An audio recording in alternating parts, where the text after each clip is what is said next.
Bueno, nosotros ya habíamos visto que, por ejemplo, que la inversa del logaritmo de x es e a la x y viceversa. Eh, ya habíamos introducido la noción de inversa.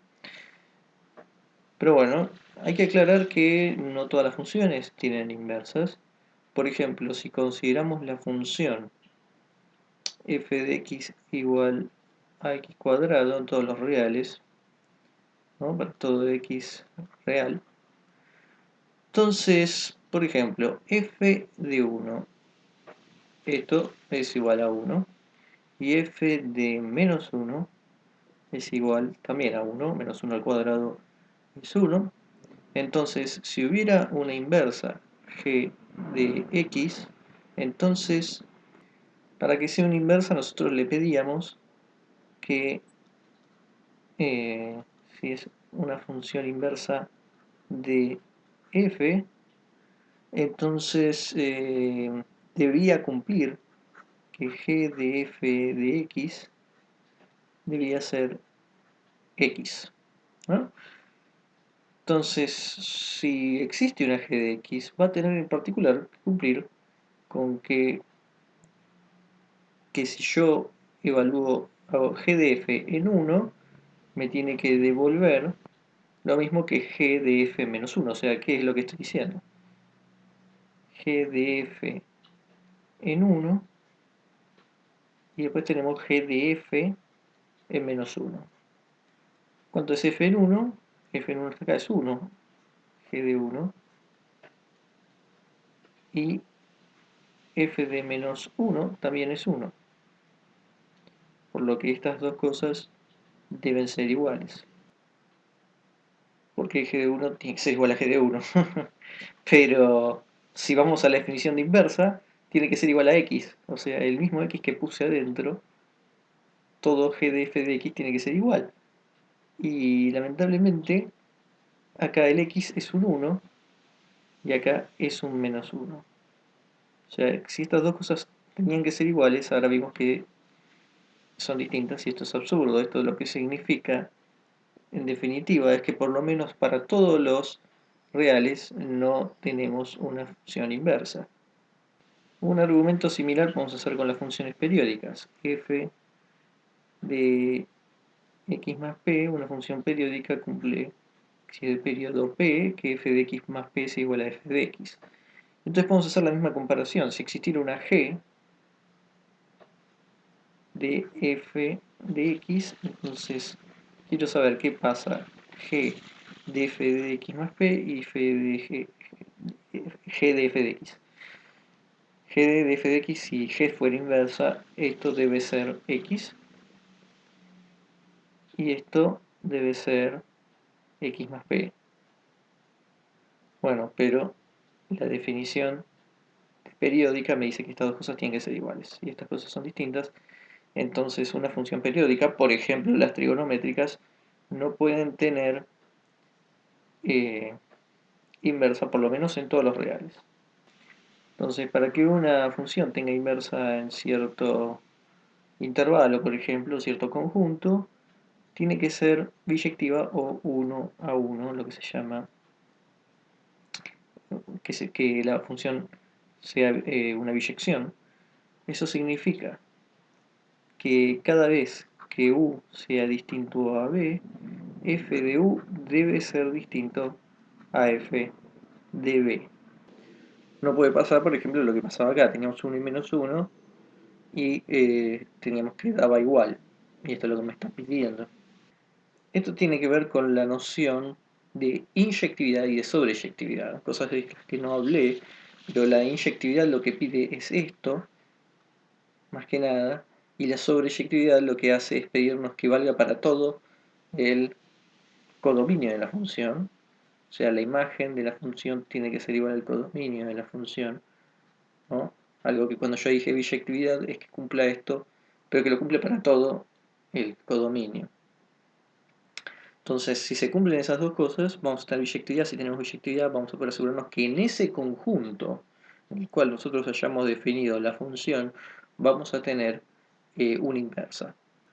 Una función va a ser biyectiva si cuando yo la atravieso por una línea horizontal solo cruza como mucho un solo punto. Entonces si tengo una función que ya hace algo así, no va a poder ser biyectiva, o sea, porque va a fallar lo que se llama la inyectividad. Vamos a tener dos puntos, este sería el u y este sería el b, para los cuales los dos valen f de b, y esto era exactamente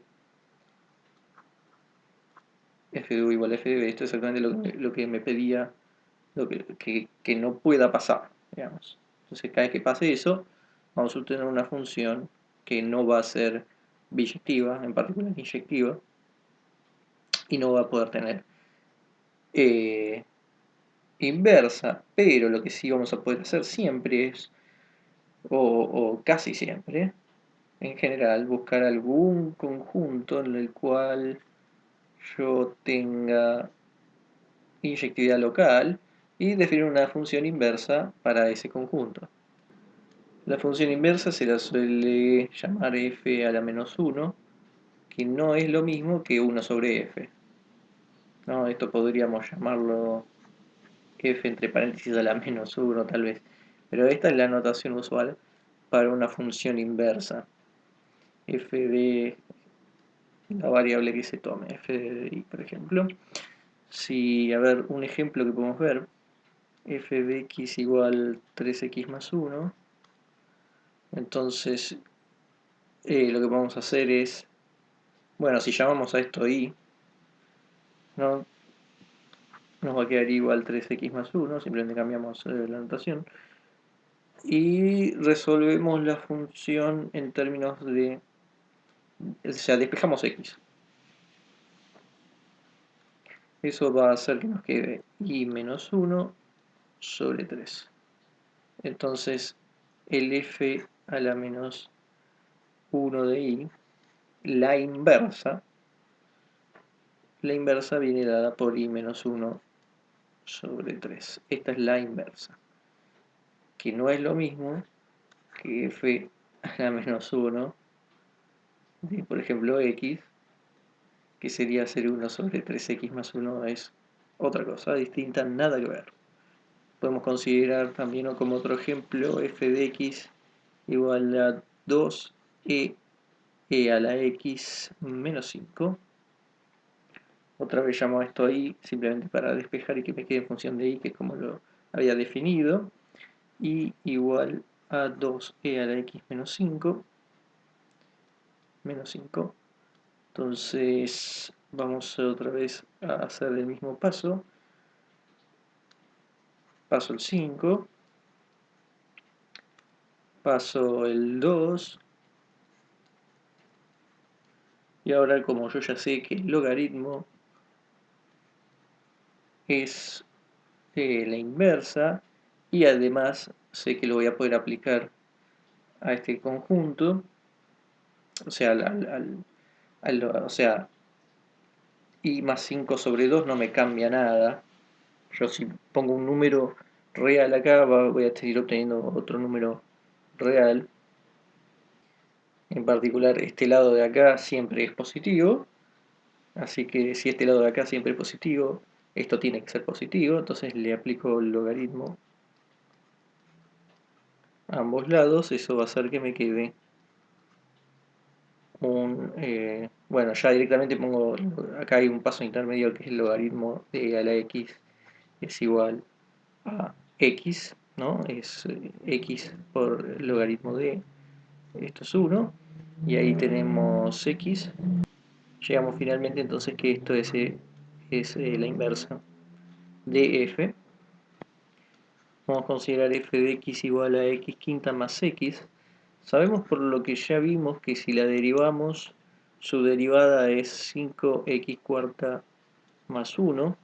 Y esto siempre es positivo. Si la derivada siempre es positiva, significa que es una función creciente, estrictamente creciente en este caso, y por lo tanto eso hace que sea biyectiva. Y al ser biyectiva, sabemos que va a tener inversa. Ahora, no hay ninguna forma obvia de despejar eso, y eso es un problema aparte, pero lo que sí sabemos es que esto tiene una inversa. En el caso de las funciones trigonométricas, como por ejemplo el seno de x, nosotros tenemos restringido el dominio, si lo restringimos en realidad, a, por ejemplo, menos pi sobre 2, pi sobre 2, entonces uno va a ver que en este intervalo la función es biyectiva. Y eso automáticamente lo que va a hacer es que yo pueda definir una función inversa del seno en ese intervalo. Entonces, yo lo que sé es que el seno entre menos pi sobre 2 y pi sobre 2 hace algo así. Acá empieza en menos 1 y va hasta el 1. Si uno lo dibuja bien pasa por el 0. Algo más así. Bueno, supongo que acá está el 1 y acá el menos 1. Entonces, acá es biyectivo, o sea, si yo dibujo una línea horizontal, siempre pasa un solo punto, o por lo menos un punto. Entonces uno va a definir una función, eh, la función inversa del seno, que va a ser eh, simétrica con respecto al punto, con el origen, ¿no? O sea, de acá vamos a tener el menos pi sobre 2, acá el pi sobre 2, acá supongamos. Esta función, que va a ser seno, vamos a hacer la notación menos 1, es la inversa, es lo que se suele llamar el arcoseno. Arcoseno. Y bueno, va a estar definida entre menos 1 y 1 y va a ir entre menos pi sobre 2 y pi sobre 2. Por ejemplo, el seno, ya podemos ver que ya pongamos directamente el arcoseno. El arcoseno de 1 va a ser pi sobre 2, de la misma forma que el arcoseno de menos 1 va a ser menos pi sobre 2. Y por ejemplo, el arcoseno de 0 va a ser 0, pasa por el 0. Y el arcoseno de raíz de 3 sobre 2 va a ser pi sobre 3. Eso es porque el seno de pi sobre 3 no me da raíz de 3 sobre 2.